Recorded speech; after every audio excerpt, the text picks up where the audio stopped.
Kitab Mazmur pasal yang ke-10. Mengapa engkau berdiri jauh-jauh ya Tuhan, dan menyembunyikan dirimu dalam waktu-waktu kesesakan? Karena congkak orang fasik giat memburu orang yang tertindas, mereka terjebak dalam tipu daya yang mereka rancangkan. Karena orang fasik memuji-muji keinginan hatinya, dan orang yang loba mengutuki dan menista Tuhan. Kata orang fasik itu dengan batang hidungnya ke atas, Allah tidak akan menuntut, tidak ada Allah. Itulah seluruh pikirannya. Tindakan-tindakannya selalu berhasil. Hukum-hukummu tinggi sekali, jauh dari dia. Ia menganggap remeh semua lawannya. Dia berkata dalam hatinya, aku takkan goyang, aku tidak akan ditimpa malapetaka turun-temurun.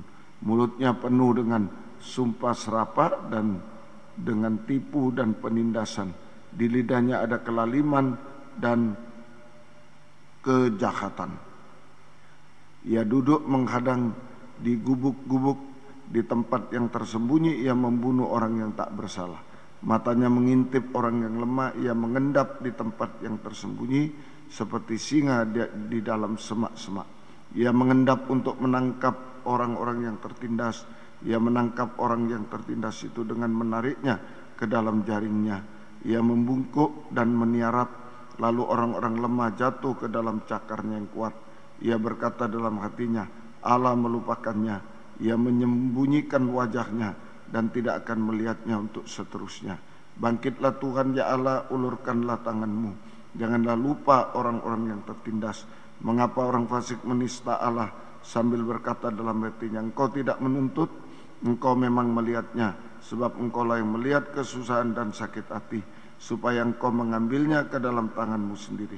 Kepada mula orang lemah menyerahkan diri, untuk anak yatim engkau menjadi penolong. Patahkanlah lengan orang fasik dan orang jahat, tuntutlah kefasikannya sampai engkau tidak menemuinya lagi. Tuhan adalah Raja untuk seterusnya dan selama-lamanya. Bangsa-bangsa lenyap dari tanahnya. Keinginan orang-orang yang tertindas telah kau dengarkan ya Tuhan. Engkau menguatkan hati mereka. Engkau memasang telingamu untuk memberi keadilan kepada anak yatim dan orang yang terinjak, supaya tidak ada lagi seorang manusia di bumi yang berani menakut-nakuti. Mazmur 10 ayat 1 sampai 18. Ini tentang anak yatim. Anak yatim sama dengan tidak punya bapak.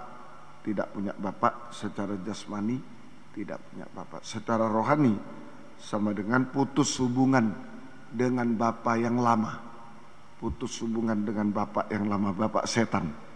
Ya, putus hubungan dengan dosa-dosa. Hidup benar. Ya, ini hidup benar. Selalu ingat Tuhan. Hubungan yang erat dengan Bapak Tuhan, ya. Itu hidup benar sama dengan selalu ingat Tuhan. Hubungan yang erat dengan Bapak Tuhan, selalu ingat Tuhan.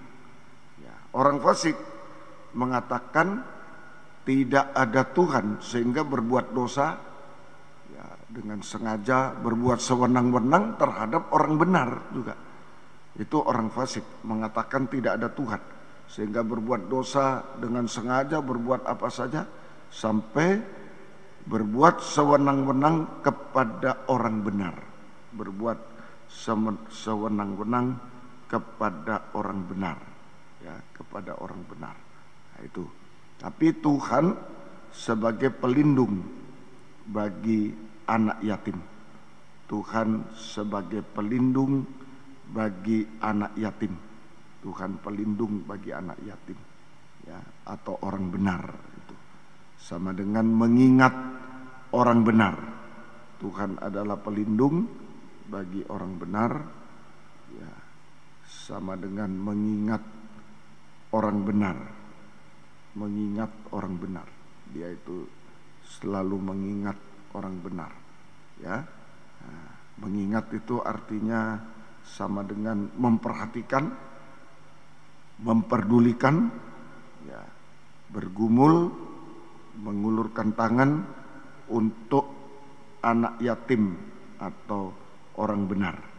Nah, itu istilah mengingat orang benar, pelindung orang benar.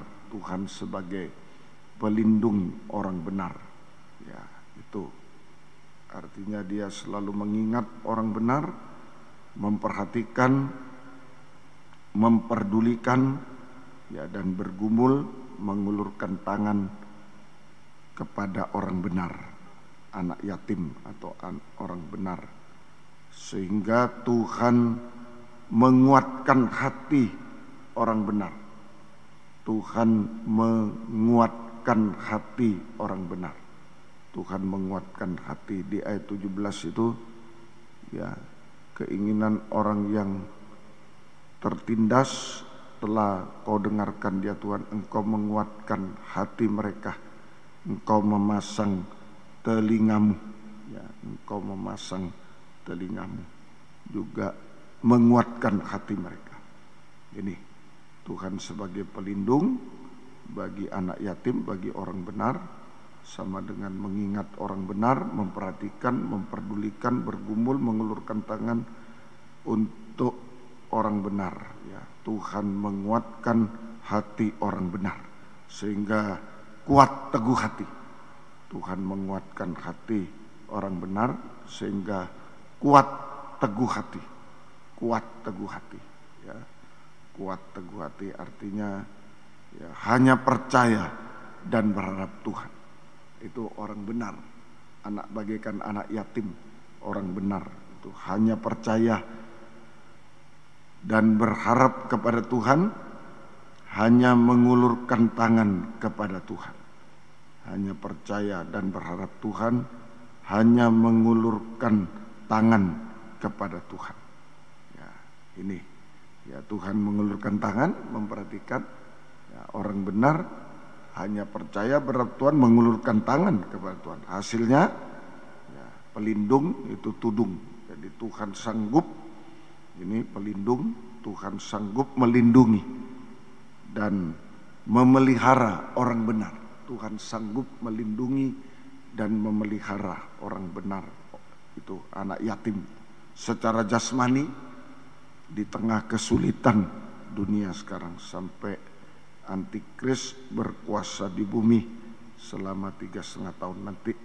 Kesulitan yang paling dahsyat, bahkan kemustahilan, gitu ya, Tuhan masih mampu melindungi dan memelihara, ya, melindungi dan memelihara. Kemudian juga secara rohani, Tuhan sanggup melindungi, memelihara orang benar secara rohani. Itu di ayat yang ke-18, untuk memberi keadilan kepada anak yatim dan orang yang terinjak, supaya tidak ada lagi seorang manusia di bumi yang berani menakut-nakuti. Tidak ada manusia yang berani menakut-nakuti, tidak ada ketakutan, tidak ada kekhawatiran. Nah, itu pemeliharaan secara rohani. Tidak ada, itu damai sejahtera, tidak ada ketakutan, tidak ada kekhawatiran dan lain-lain. Damai sejahtera sama dengan enak dan ringan, ya, itu pemeliharaan secara rohani, damai sejahtera, enak dan ringan. Kemudian hasil yang kedua ayat 14, ya, itu penolong. Tuhan penolong, bagian terakhir untuk ayat anak yatim, engkau menjadi penolong, ya. Tuhan sebagai penolong orang benar, menolong, menyelesaikan semua masalah yang mustahil, ya, menyelesaikan semua masalah yang mustahil, semua masalah yang mustahil. Kemudian di ayat 16, Tuhan sebagai raja untuk seterusnya dan selama-lamanya, bangsa-bangsa lenyap dari tanahnya. Tuhan sebagai raja, ya, untuk selamanya, artinya menyucikan dan mengubahkan orang benar, menyucikan dan mengubahkan orang benar, ya, sampai sempurna seperti Dia, menyucikan dan mengubahkan orang benar sampai sempurna seperti Tuhan, untuk layak menyambut kedatangannya kedua kali di awan permai. Di awan permai sampai masuk Yerusalem baru kekal selamanya. Sementara itu bangsa-bangsa yang lain, orang fasik lenyap, binasa untuk selama-lamanya. Tapi orang benar sempurna untuk layak menyambut kedatangan Yesus kedua kali di awan permai. Masuk Firdaus sampai masuk Yerusalem baru kekal untuk selama-lamanya. Puji Tuhan. Tuhan memberkati kita semuanya. Puji Tuhan. Ya biarlah Dia yang memperhatikan, Dia pelindung, penolong, anak yatim Dia raja, Dia mampu memperhatikan, memperdulikan, bergumul untuk kita semua, orang yang benar, orang yang percaya Tuhan. Tuhan memberkati kita semuanya.